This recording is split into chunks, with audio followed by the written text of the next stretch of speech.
शहीदों के 31वीं वर्षगांठ पर मसूरी पहुंचे सीएम पुष्कर सिंह धामी। शहीदों को दी श्रद्धांजलि। कैबिनेट मंत्री गणेश जोशी और प्रदेश अध्यक्ष महेंद्र भट्ट भी रहे मौजूद।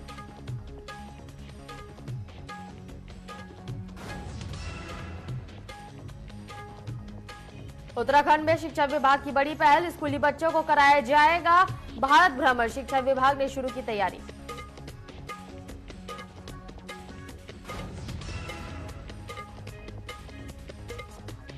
अल्मोड़ा मेडिकल कॉलेज में धरने पर बैठे कांग्रेस नेता बिट्टू कर्नाटक। स्वास्थ्य व्यवस्थाओं को दुरुस्त करने की मांग। प्रशासन और सरकार के खिलाफ जमकर की नारेबाजी।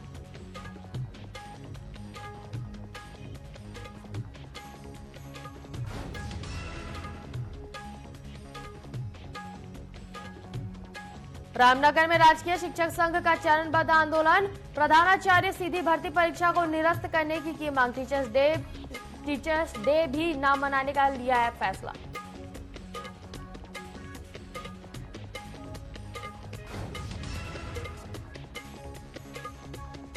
चमोली में भारी बारिश का कहर। बद्रीनाथ राष्ट्रीय राजमार्ग में मलबा आने से यातायात प्रभावित। मलबे की चपेट में आए कई घर, कार और स्कूटी दबे।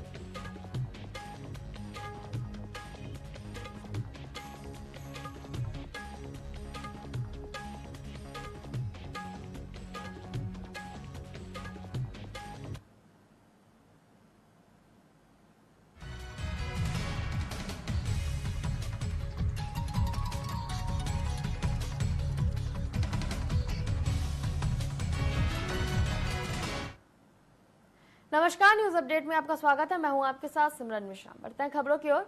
तो उत्तराखंड राज्य की मांग करते हुए शहीदों की 31वीं वर्षगांठ पर सीएम धामी मसूरी पहुंचे, जहां उन्होंने शहीदों को श्रद्धांजलि दी और शहीदों के सपनों के अनुरूप उत्तराखंड राज्य को बनाने की बात कही। इस दौरान प्रदेश अध्यक्ष महेंद्र भट्ट और कैबिनेट मंत्री गणेश जोशी भी मौजूद रहे। वहीं सीएम धामी ने कहा कि राज्य आंदोलनकारियों के इतिहास को पाठ्यक्रम में शामिल करने के लिए भी प्रयास किए जाएंगे। राज्य सरकार आंदोलनकारियों के सपनों को पूरा कर रही है। हाल ही में 10% क्षैतिज आरक्षण की मांग को पूरा कर सरकार ने अपना वादा निभाया है।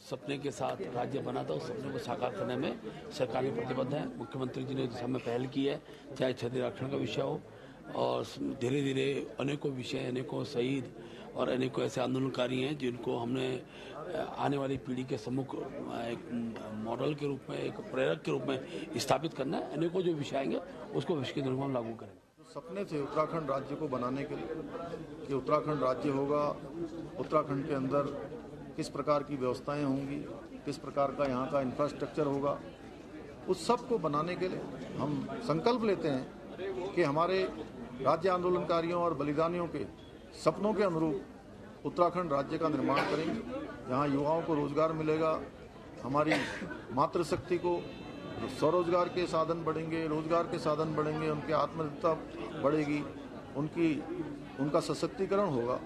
ये हमारा संकल्प है। लोहाघाट उप जिला चिकित्सालय की दिनों दिन बिगड़ती स्वास्थ्य व्यवस्थाओं को लेकर कांग्रेस कार्यकर्ताओं ने आक्रोश जताते हुए उप जिला चिकित्सालय में धरना दिया है और अस्पताल की व्यवस्थाओं में सुधार लाने और अस्पताल में विशेषज्ञ चिकित्सकों की तैनाती की मांग की है। उन्होंने कहा कि भाजपा शासन में अस्पताल में लोगों को इलाज कराने के लिए धरने में बैठना पड़ता है। अस्पताल रेफर केंद्र बन चुका है। रेडियोलॉजिस्ट मौजूद होने के बाद भी मरीज को हफ्ते में मात्र 3 दिन अल्ट्रासाउंड की सेवा मिल पा रही है। वहीं उन्होंने सुधार न होने पर उग्र आंदोलन की चेतावनी दी है। इसलिए कि हमारी जो ये लोहाघाट का एकमात्र चिकित्सालय है, इस लोहाघाट और पूरे 3 ब्लॉकों का, यहाँ पर बहुत सारी जनसंख्या इस पर डिपेंड है। तो चिकित्सा के लिए आते हैं, यहाँ पे कोई व्यवस्था नहीं रहती। हमारी जो मांग थी विशेषज्ञ चिकित्सकों को यहाँ पे तैनाती की जाए करके, आज तक बहुत लंबे समय से थी, आज तक इसकी यहाँ पे नियुक्ति नहीं हो पाई। एक भी फिजिशियन इवन हमें छोटा सा भी तकलीफ होता है तो इस सेंटर से दूसरी जगह रेफर किया जाता है। उत्तराखंड कांग्रेस के वरिष्ठ उपाध्यक्ष सूर्यकांत धस्माना ने राजीव भवन देहरादून में प्रेस वार्ता की है, जिसमें उन्होंने राज्य सरकार पर हमला बोलते हुए कहा कि चुनी हुई सरकार लोक लाज से जलती है। लेकिन राज्य में महिलाओं पर लगातार अत्याचार हो रहे हैं। हल्द्वानी में दुग्ध संघ के अध्यक्ष मुकेश बोरा पर भी महिला ने आरोप लगाया है। आप लोग देश दुनिया में सनातनी होने की बात करते हैं और आपकी पार्टी के लोग महिलाओं के साथ जानवरों जैसा सलूक करते हैं।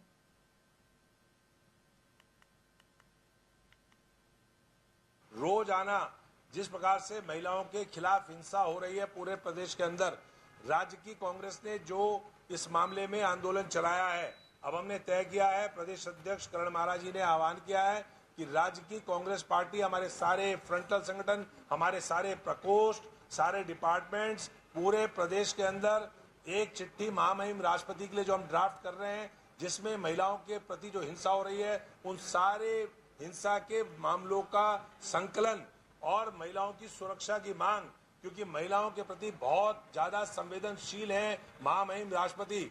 और जिस प्रकार से कलकत्ता का जिक्र उन्होंने किया, उसी प्रकार से राज्य के तमाम महिलाओं से जुड़े हुए हिंसा के मामले जो उनके खिलाफ हिंसा हो रही है, हत्या हो रही है, बच्चियों का बलात्कार हो रहा है, उस चिट्ठी को 5 लाख बेटियों से, बहनों से, माताओं से हस्ताक्षर करा करके उसकी प्रतिलिपि देश के उपराष्ट्रपति जी, देश के प्रधानमंत्री जी, इनको भी भेजी जाएगी, गृह मंत्री जी को भी भेजी जाएगी।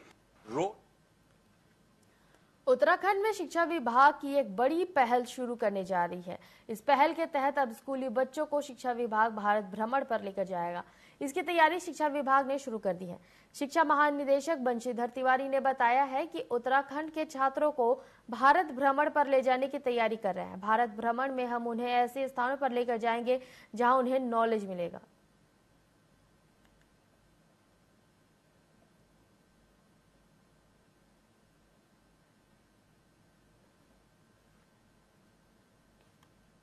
देखिए, अभी फर्स्ट फेज में हम लोग हर ब्लॉक से 2-2 जो हमारे टॉपर बच्चे हैं उनको की टीम बना रहे हैं, और जो हमारे शिक्षक हैं उनके नेतृत्व में भारत भ्रमण में जो भी हमारे शैक्षिक संस्थान है या वैज्ञानिक संस्थान है या तकनीकी संस्थान है, वहाँ पर उनका भ्रमण कराया जाएगा और उनको एक्सपोजर वीट होगा एक तरह का, ताकि भविष्य के लिए वो मानसिक रूप से भी तैयार हो सकेंगे और उनको एक्सपोजर मिल सकेगा।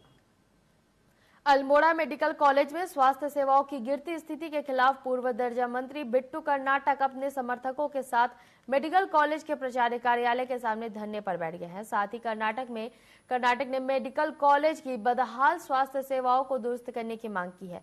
उन्होंने कहा कि पर्वतीय क्षेत्रों के लोगों को बेहतर स्वास्थ्य सुविधाएं देने के लिए मेडिकल कॉलेज की स्थापना की गई थी, लेकिन कॉलेज में समाधान मरीजों का इलाज भी सुचारू रूप से नहीं हो पा रहा है।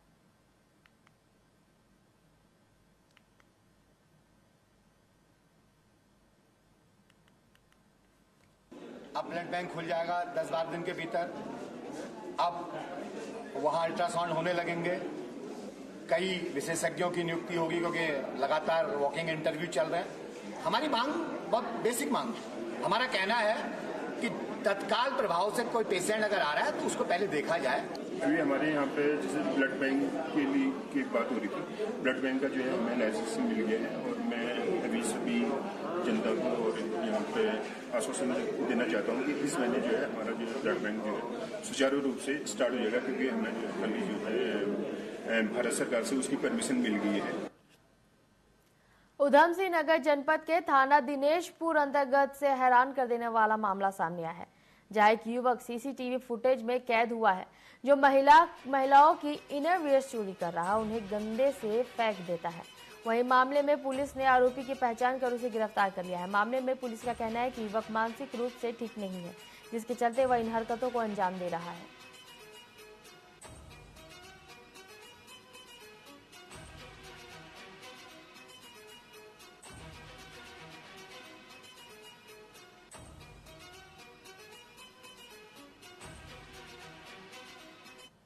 महिला के अंतःवस्त्रों को चोरी करके उन्हें गंदा करके पुनः आसपास फेंक दिया गया था। तो उस प्रकरण में हम लोगों ने एक व्यक्ति को से जानकारी की, जो उसमें एक्यूज था, वो ट्रेस हो गया था और उससे जानकारी लेने के बाद उसको आवश्यक विधिक कार्रवाई की गई है उसके विरुद्ध। और इसमें जब उससे पूछताछ की गई तो थोड़ा सा मानसिक रूप से ठीक नहीं लग रहे थे, तो उसमें बाकी आगे की कार्रवाई भी चल रही है, उसमें इन्वेस्टिगेशन की जा रही है। उधम सिंह नगर जिले में अलग अलग घटनाओं में 2 लोगों की मौत हो गई है, जिसकी सूचना मिलते ही पुलिस मौके पर पहुंची और शव को कब्जे में लेकर पोस्टमार्टम के लिए भेज दिया, जिसमें एक मामले में युवक को सांप ने काट लिया, जिसकी इलाज के बाद उसकी मौत हो गई।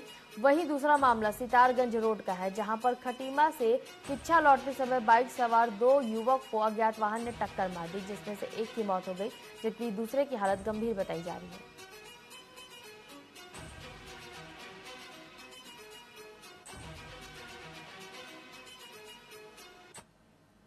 फुलबट्टा थाना क्षेत्र में एक व्यक्ति निवासरत था, जिसकी सिरसा चौकी जो यूपी में पड़ती है, उसके अंतर्गत एक अज्ञात वाहन के द्वारा एक्सीडेंट हुआ और उस एक्सीडेंट के दौरान उस व्यक्ति की मृत्यु हो गई। क्योंकि घर वाले जो है बॉडी को घर ले आए थे और उनका घर जो है हमारे क्षेत्र में पड़ता है, थाना फुलबट्टा क्षेत्र में, तो उनका पंचायतनामा और पोस्टमार्टम की कार्रवाई की जा रही है। उसमें जो भी फैक्ट्स आते हैं उस पर कार्रवाई की जाएगी। और ये जो घटनास्थल है, इसके आसपास पूर्व में भी दुर्घटनाएं हुई हैं, तो वहाँ पर जो भी करेक्टिव स्टेप्स है जिससे कि पुनः वहाँ पे दुर्घटनाएं ना हो, उसके लिए भी हम लोग यूपी पुलिस से संपर्क में हैं। रामनगर में प्रधानाचार्य सीधी भर्ती परीक्षा को निरस्त करने और प्रधानाचार्य के पद पर 100% पदोन्नति को लेकर राजकीय शिक्षक संघ ने चरणबद्ध आंदोलन का ऐलान किया है।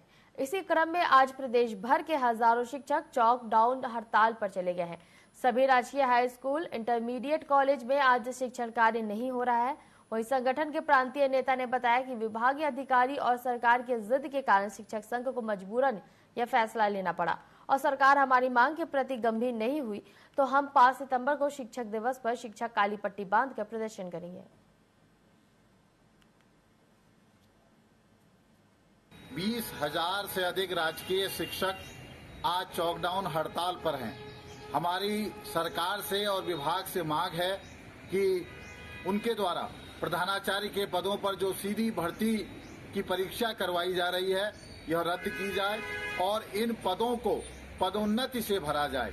अगर हमारी आज की हड़ताल से सरकार हमारी मांग को पूरा नहीं करती है तो हम शिक्षक दिवस पर काला फीता बांधकर अपने आंदोलन को जारी रखेंगे। 6 सितंबर को जिला मुख्यालयों पर सारे शिक्षक, पूरे प्रदेश के 20,000 शिक्षक अपने अपने जिला मुख्यालयों पर आकस्मिक अवकाश ले हड़ताल पर रहेंगे। उसके बाद हमारा क्रमिक अनशन होगा और फिर हम लोग प्रांतीय अपने निदेशालय पर देहरादून में आमरण अनशन शुरू कर देंगे। उत्तराखंड में निकाय चुनाव को लेकर लगातार अटकलें लगाई जा रही हैं, जहां महानगर कांग्रेस ने अपने पार्षद के साथ नगर निगम का घेराव कर सरकार के खिलाफ जमकर नारेबाजी की, तो वहीं कांग्रेस के अध्यक्ष ने कहा कि सरकार का चुनाव कराने का कोई इरादा नहीं है और जिस तरीके से परमिशन हो रहा है और जिस तरीके से परिसीमन हो रहा है उसे भाजपा को फायदा पहुंचाने का प्रयास किया जा रहा है। उन्होंने भाजपा पर फोगिंग के नाम पर करोड़ों रुपए के घोटाले का भी आरोप लगाया है।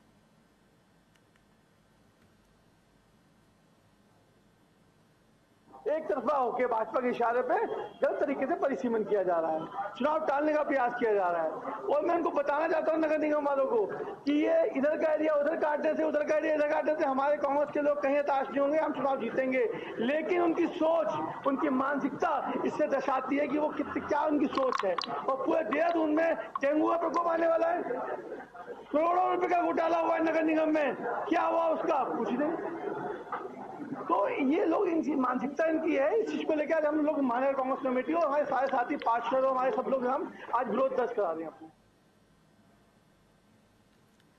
पौड़ी जिले में नागरिक कल्याण और जागरूक विकास समिति के आह्वान पर शहर के विभिन्न संगठनों ने कलेक्ट्रेट समेत हेमवती नंदन बहुगुणा मूर्ति स्थल पर प्रदेश में मूल निवास, सशक्त भू कानून और स्थायी राजधानी गैरसैंण बनाने की मांग को लेकर धरना प्रदर्शन किया है। इस मौके पर मौजूद लोगों ने बताया कि मूल निवास भू कानून समन्वयन समिति के आह्वान पर गैरसैंण में प्रदेश व्यापी आंदोलन किया जा रहा है। साथ ही नागरिक कल्याण मंच ने प्रदेश में लंबे समय से उठ रही मूल निवास, सशक्त भू कानून और गैरसैंण को स्थायी राजधानी बनाने की मांग का समर्थन किया।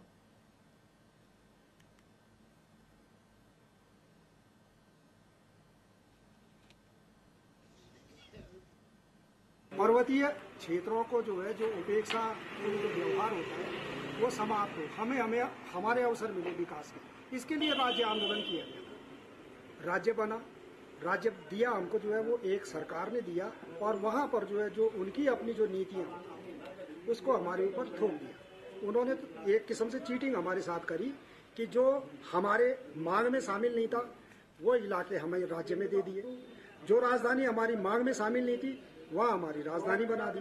उत्तराखंड का आम नागरिक होने के नाते, एक राजनीतिक पार्टी का नेता होने के अलावा उत्तराखंड का आम नागरिक भी हमारी एक बहुत बड़ी भूमिका इस उत्तराखंड में है और इसलिए उत्तराखंड का आम नागरिक चाहता है कि यहाँ पर एक सशक्त भू कानून लागू हो, मूल निवास 1950 लागू हो और उसके साथ साथ जो गैरसैंण में स्थायी राजधानी है वो बननी चाहिए।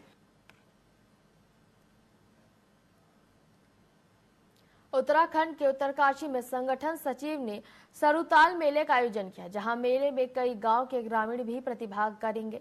साथ ही कई ट्रैकिंग दलों को भी इसमें आमंत्रित किया गया है। उन्होंने कहा है कि इस मेले के आयोजन में सरुताल को एक पर्यटक स्थल के रूप में मानचित्र में भी जगह मिलेगी। इस मेले के आयोजन के लिए सीएम धामी और पर्यटन मंत्री से मिलकर अपना आशीर्वाद और सहयोग प्रदान करने के लिए भी कहा।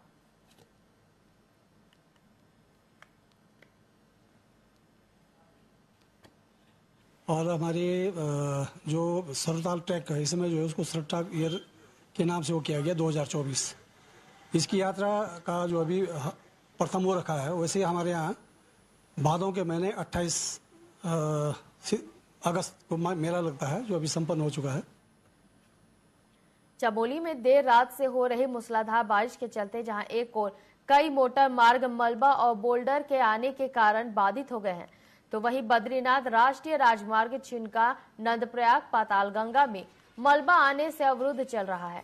तो वहीं करान प्रयाग ग्वालदम मोटर मार्ग सिमली और सुनला में मलबा जाने से अवरुद्ध हो गया है। वहीं दूसरी ओर कर्णप्रयाग विकासखंड के सिमली में 7 भवनों में मलबा घुस जाने से नुकसान हुआ है। कार्यदायी संस्थाओं की ओर से लगातार मलबा हटाए जाने का काम किया जा रहा है ताकि आवागमन सुचारू रूप से चालू हो सके।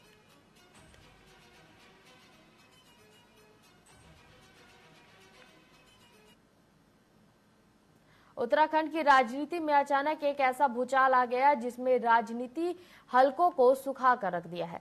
विधानसभा सत्र के दौरान निर्दलीय विधायक का बयान मानो भाजपा सरकार पर मिसाइल बम की तरह गिर पड़ा, जिसमें सरकार गिराने की साजिश और 500 करोड़ में पूरे संयंत्र को अंजाम देने की बात कही गई है, जिसके बाद से सुगबुगाहट होने लगी थी कि नेतृत्व परिवर्तन की, लेकिन ऐसा कुछ नहीं हुआ। लिहाजा सरकार अब निर्दलीय विधायक के बयानों की सत्यता के लिए जांच करा रही है।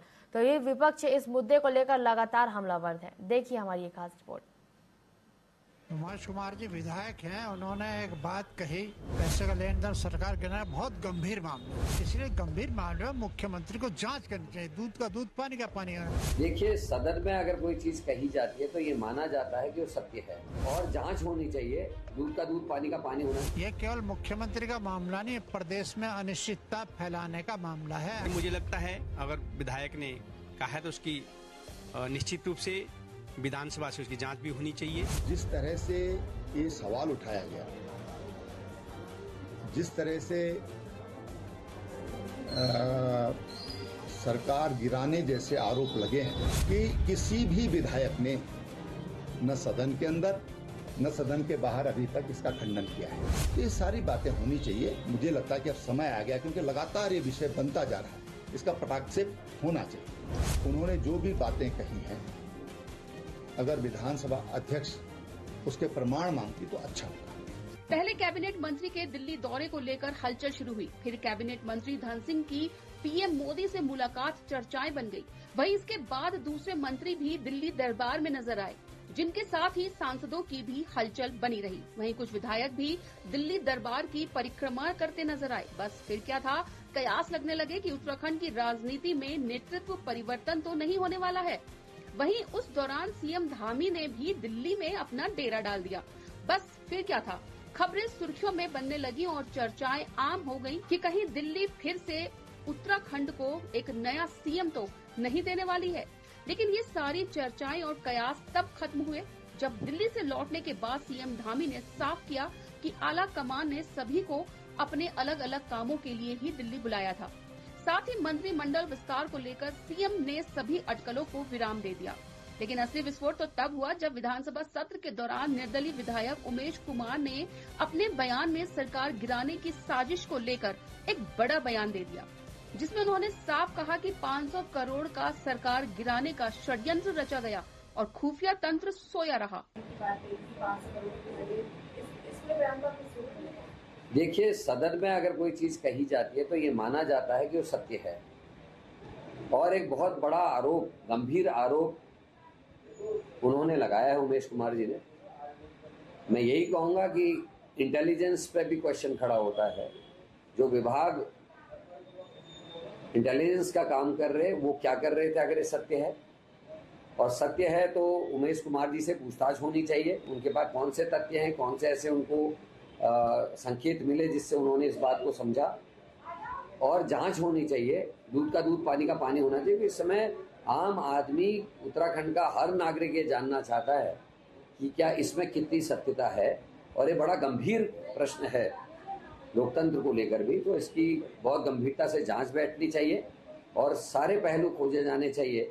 अगर सत्य पाया जाए तो कार्रवाई हो, और अगर सत्य ना पाया जाए तो उमेश कुमार जी से भी पूछताछ होनी चाहिए। अभी उमेश कुमार ने विधानसभा में एक बयान दिया था कि जो भाजपा की सरकार है, तो गिराने के लिए कहेंगे 500 करोड़ की यहाँ पर सेना मारी, यहाँ पर ये सरकार गिराने की साजिश है। क्या कहेंगे? उमेश कुमार जी विधायक हैं, उन्होंने एक बात कही, पैसे का लेन देन सरकार गिराना बहुत गंभीर मामला है, और उस पर राज्य सरकार, मुख्यमंत्री चुप हैं। यह केवल मुख्यमंत्री का मामला नहीं, प्रदेश में अनिश्चितता फैलाने का मामला है। अगर सरकार गिरती है या गतिविधियां होती हैं, सरकार काम नहीं कर पाएगी, अधिकारियों का नियंत्रण हट जाएगा। इसलिए गंभीर मामले में मुख्यमंत्री को जांच करनी चाहिए। दूध का दूध, पानी का पानी होना चाहिए। यह संदेश पूरी जनता में चला गया कि सरकार गिर रही है, सरकार के टुकड़े हो रहे हैं, सरकार बिखराव आने वाला। तो ये गंभीर मामला है। मुद्दे पर मुख्यमंत्री जब तक बयान नहीं देगा, मामला ऐसा रहेगा। इसलिए मुख्यमंत्री को इसमें गंभीरता से निर्णय लेना चाहिए, इसकी जांच करनी चाहिए, इंक्वायरी बैठानी चाहिए, चाहे सीबीआई इंक्वायरी, कोई भी। मुख्यमंत्री क्यों मौन है? इतना बड़ा मामला है, सरकार गिरना, आप लोग मुख्यमंत्री मौन है। दुर्भाग्य है। तो कई मुख्यमंत्री साजिश तो नहीं है कि अपने विरोधी का मुंह बंद करना चाह रहे, उनको मुख्यमंत्री डराना चाह रहे कि ये प्रचार करो। तो इसलिए मुख्यमंत्री पर ही उंगली उठेगी जो उमेश कुमार ने, अगर इसमें जांच नहीं होती। इससे उमेश कुमार की उठाई बात बड़ी गंभीर है, राज्य सरकार संबंधित है, शासन संबंधित है। इसलिए और पर मुख्यमंत्री गंभीरता से लेकर जांच करनी चाहिए। वहीं सत्ता पक्ष के नुमाइंदों ने विधानसभा सत्र के दौरान सामने आए बयान को लेकर निर्दलीय विधायक पर ही सवाल खड़े कर दिए और उनके बयानों को तथ्यहीन बताते हुए गैर जिम्मेदाराना बयान बताया। जबकि कैमरे के सामने कुछ और, कैमरे के पीछे कुछ और बयान देने वालों में भी इस बात को लेकर उत्सुकता थी कि आखिर कौन है वो शख्स जिसने सरकार गिराने का एक षड्यंत्र रचा।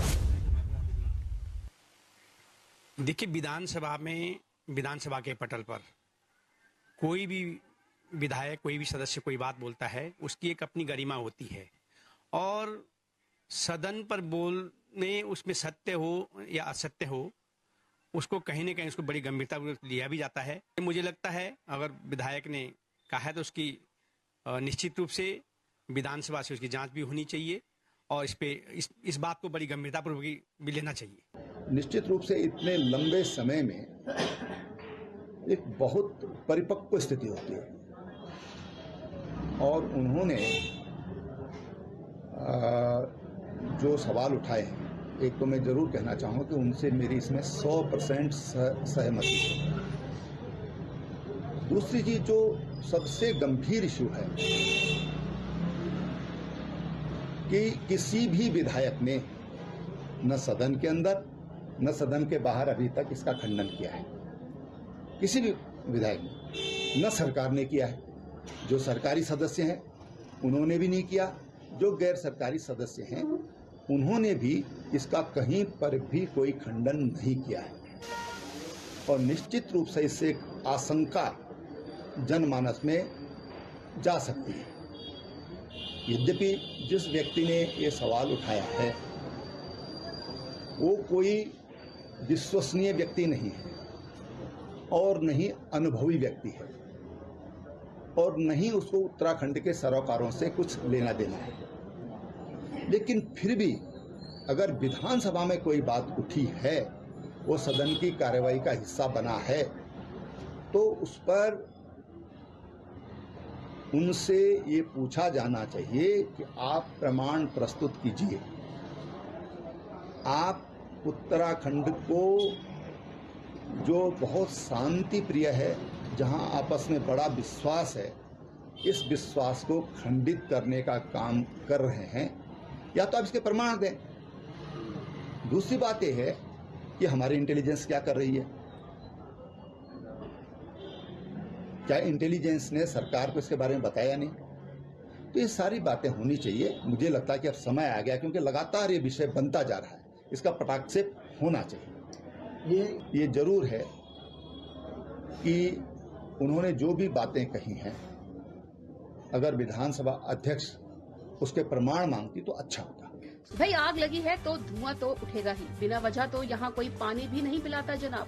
जी हाँ, ये कहना भी गलत नहीं होगा कि पिछले दिनों जिस तरह से नेतृत्व परिवर्तन को लेकर हंगामा खड़ा हुआ था, उसके पीछे कोई न कोई वजह जरूर होगी, वरना सत्र के दौरान बेहद गंभीर बयान देना निर्दलीय विधायक को भारी पड़ सकता है। वहीं दिल्ली दरबार में अचानक उत्तराखंड के नेताओं का दौरा भी बहुत कुछ इशारा करता है। भले ही अभी तक ऐसा कोई ठोस प्रमाण इन बातों का सामने तो नहीं आया है, लेकिन सियासी गलियारे जरूर चर्चाओं से गर्म हो रहे हैं। तो हो सकता है कि डैमेज कंट्रोल कर दिया हो, कुछ भी हो, लेकिन उथल पुथल की बयानबाजी से कुछ चेहरे जरूर बेनकाब हुए हैं। Vaibhav Patwal, TV 24 Dehradun. News update में फिलहाल के लिए इतना ही। बने रहिए टीवी 24 के साथ। नमस्कार।